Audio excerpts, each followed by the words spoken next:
De investor van het Heerenveen had het net zo makkelijk als Sven Kramer, maar dat maakt het haar prestatie er zeker net minder om. Wust scoort Sablikova en Nesbit op de laatste afstand definitief van haar A en is Sa voor de derde keer wereldkampioen allround.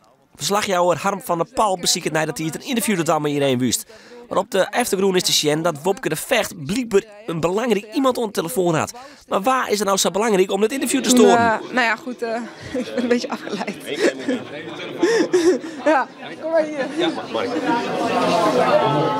Even de premier, jongens, die ging even voor. Oh, wie was dat? Wie was dat? Mark Rutte. Ja? Ja, de heer Rutte die belt altijd keurig even als er een kampioen is. Dus, en dan geven we de telefoon even over. Nou, dat maakt het helemaal compleet, toch? En Irene, wat zei Mark?